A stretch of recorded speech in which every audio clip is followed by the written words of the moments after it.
呢個冷熱都可以食嘅金平牛膀。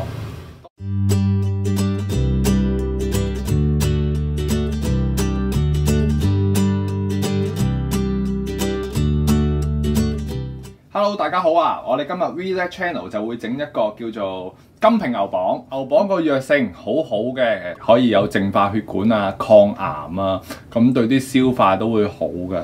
咁所以其實你日本人有個飲食文化咧，個日本人個飲食文化就係出名咩啊？長壽。咁就好多啲菜類啊，呢啲其實牛膀我哋喺中餐裏邊咧，中國菜裏邊其實呢啲係藥用嘅嘢嚟嘅。咁佢已經呢啲咁嘅傳統已經糅合咗佢以前日本文化古代歷史啊。咁所以特登介紹下呢啲咁嘅傳統小菜啦。咁又唔係話難做，同埋可以一做幾日嘅。咁我睇講啲食材先，味淋、酒、日本豉油、麻油、芝麻，咁就牛膀同埋甘筍。咁我哋用唔晒嘅，我哋大概呢一個份量咧可以做到5個細兜咁嘅小缽仔噶啦。咁我哋多數一般咧啲家庭都會做定幾份，咁啊將來日後都會有用。咁我哋而家就開始改咗啲碼先做咗個牛膀先。咁啊牛膀我哋唔會用晒佢嘅，有3支，我哋大概做2支到。咁啊攞2支出嚟。咁啊首先第一步係要去皮啦。咁其實佢咧好薄皮嘅，我哋唔會話攞個刨去刨，一刨落去試一試俾你睇，好厚身嘅，刨咗咁大條走啦。我哋揾個刀背，一刮出嚟嗰個效果就已經刮到噶啦。咁喺度一路刮完之後就逐條切。咁啊即刻要教一個醋水啊！咁點解要教個醋水啊？醋嘅水咧，其實佢可以抗氧化。牛膀咧一接觸到空氣就會即刻變黑噶啦，所以我哋一路做咧，最好就即刻要揾翻醋水，一路切一路抌落去嘅。最麻煩係呢一點，如果唔係咧，佢就好快黑晒噶啦。咁我哋就咁刨完啲皮咧，就過一過水，就揾水浸住佢先。一去皮冇咗個保護膜喺度啊，因為一冇咗個保護膜咧，真係要黏黏嗱嗱。咁有啲可能唔乾淨嘅，又再去刨一刨佢。咁大支擺唔到落去嘅，就cut一刀落去啦。咁啊，即刻揾水浸住佢啦。咁就呢個時候我哋揾啲白醋啦。其實咩白醋都冇所謂嘅，加翻少少落去嘅啫。咁啊，浸住佢。咁我哋做第2支，照樣係咁樣去刨，揾個刀背。同埋呢個嘢咧，熱食同埋凍食都得嘅，所以其實好多時即係呢啲你當佢泡菜咁樣一擺落去，可以擺成6日啊、10日啊，有啲甚至乎去到1個月嘅，咁嗰啲就更加深啦。咁其實植物啊，或者我哋呢啲咁嘅前菜啊，都有分好多種嘅，係啊，基本上都有分2種啦。咁啊，順便同大家講下啦，講解下，分享下。咁有分浸漬啊、淺漬啊、坐漬啊嗰啲咁嘅嘢。咁啊，坐漬咧，呢啲又係日本嘢。坐漬啊，一般你醃啊都醃成個月噶啦。咁你話淺漬咧，幾個鐘頭都有交易噶啦。咁我哋呢啲咧都唔係叫做漬啦，漬即係叫做浸醃法啦。我哋呢個咧係會煮熟咗佢，之後就會落一個高糖分嚟去保住佢，即係鎖住佢所有空氣嘅。其實好多時候日本餐咧，日本菜嘅菜式都會偏甜些少嘅。咁其實同埋呢一個菜咧，做完之後咧，我哋係可以擺到基本都最少3、4日㗎啦。所以一次咧就整翻多些少都唔緊要嘅。好多餐廳都會咁做㗎啦。嗱，咁我哋而家刨晒皮啦。咁而家去到呢個地步啦，咁啊開始會有少少，就算浸住都會有少少深啡色嘅，唔緊要嘅。就算有皮，我哋過咗水洗得乾淨都已經唔緊要噶啦。咁我哋而家開始就切埋佢，一路切咧，我哋就會抌翻落去個醋水嗰度浸住嘅。咁啊切啊，大概切，咁啊切4隻手指咁長，咁個厚度幾多咧？就大概4、5 mm 到啦。咁啊攤平翻佢，撳一撳佢咪再直翻切，咁啊4、5 mm 度啦。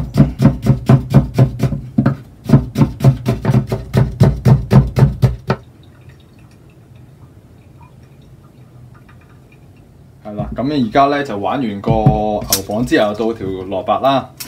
咁就蘿蔔刨咗啲皮，照樣切翻牛膀嗰個厚度、長度，即係4指長，4隻手指咁長。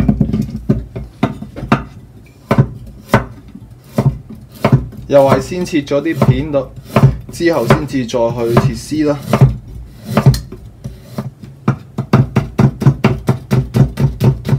咁樣切完都係揼埋落去啲牛膀嗰度就 OK 噶啦。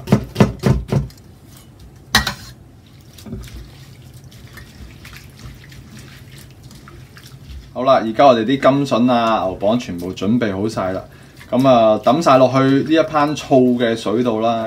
大概3份嘅牛膀就撞翻1/3嘅甘筍。咁啊，做出嚟個效果牛膀多啲，甘筍就少啲。咁一陣炒完之後咧，就會見到個效果就幾靚嘅，會有閃爍嘅感覺嘅。好，咁我哋而家就隔水啦。隔完水之後咧，一定要再去揾啲毛巾，再去印翻乾水佢。盡量令到佢冇咁多水，如果唔係一陣起鑊咧，就炸到自己好多油啦。咁啊，隔一隔水。咁而家擎完啦，擎咗一陣啦，再揈一揈佢啦，睇下仲有冇啦。盡可能啦，盡所能。咁就印去晒呢啲水。咁啊，準備多條布，印一印佢啦。越乾越好，你中意用攞啲 little paper 又得，用廚房紙、大卷紙都冇問題。緊要嘅係印乾水啫。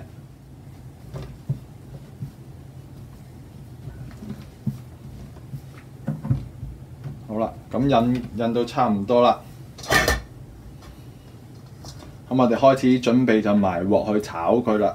好啦，我哋而家就開始炒啦。咁啊，暖咗個鑊佢，又係熱鑊落油。咁啊，落翻一個圈。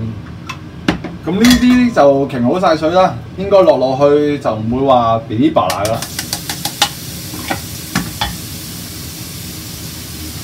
咁如果你咧嗰啲牛膀咧切得厚，切唔到話3-4mm咧，咁就要分開煮，分開嚟炒嘅，就先落咗牛膀炒至乾身先。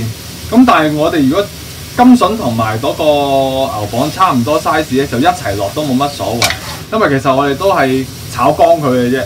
咁我哋而家落個中火，咁去慢慢去煎佢啲水出嚟，要逼晒佢裏邊啲植物嘅水分出嚟，直至到佢冇水為止。唔好俾佢燶啊！千祈唔好大火啊！你大火外邊熟，裏邊仲有好多水分。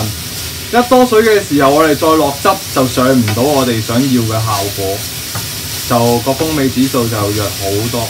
其實佢牛膀咧都好容易熟嘅啫，只不過係其實佢裏邊都好多水嘅，所以要慢慢煎佢，直至到佢乾身炒到。嗱，而家見到佢個底咧，個鑊底咧冇咁多水啦。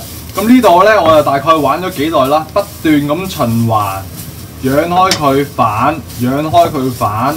咁就令到佢唔燶之餘，就去除啲水分。呢度玩咗大概5-6分鐘噶啦，咁啊收到都差唔多會少晒啲水啦。咁我哋落味噶啦，麻油，咁啊一個圈度，呢度3個茶匙度麻油，味淋落1/3個杯度啦，呢度咁多。龍口，咁啊調翻少少鹹味，落翻少些少啦。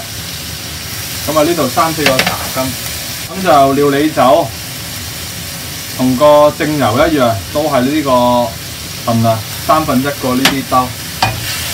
嗱，又再一次，又好多水咯喎。湯3個茶羹，咁啊又再一次炒到佢乾水。咁啊撈勻佢，用啲汁嚟去煮，咁啊又係反下佢，揚開佢，用晒成隻鑊嘅溫度嚟去烘乾佢，所以要揚開佢咯。落咗啲麻油落去，而家就好大陣麻油味嘅。呢啲咁嘅手法真係其實睇落去簡單，其實都幾有心機嘅。你唔夠時間，你急住嚟做咧，根本就烘乾佢唔到嘅。咁你要啲嘢好食，就一定要有啲心機咯。嗱，我哋落咗啲味淋啊、糖啊嗰類嘢啦，而家都會見到有啲靚身嘅，到我哋直至到收到啲水冇晒咧，係會更加令真嘅。呢個嘢食落去偏甜嘅，咁我哋而家係爭佢收翻埋個汁，又喺度慢慢喺度烘，到最後落埋個芝麻，咁就完成㗎啦，唔係差唔多完成，真係完成啦。呢個菜式咧最緊要係冇汁，收到好貼身有令面，咁就有啲麻油香，咁你呢個菜就做得非常之咁成功咯。麻香味，少少甜，乾身。好啦，而家我哋落完汁之後，呢度又玩咗個零字啦。咁我哋會見到咧呢一個嘢冇晒水分，得翻浸油面嘅。再落多一次少少嘅麻油，1個茶羹度。芝麻靈魂嚟㗎，芝麻有陣麻香㗎。咁啊，大概3個茶羹度。撈埋佢，粒粒都有芝麻，咁就食得啦。咁我哋呢個就完成咗我哋今日想整嘅金平牛蒡啦，傳統嘅日本嘅菜式。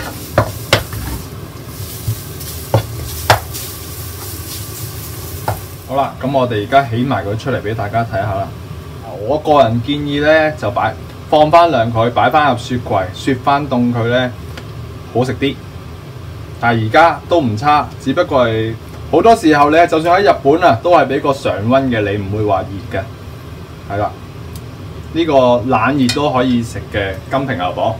多謝收睇。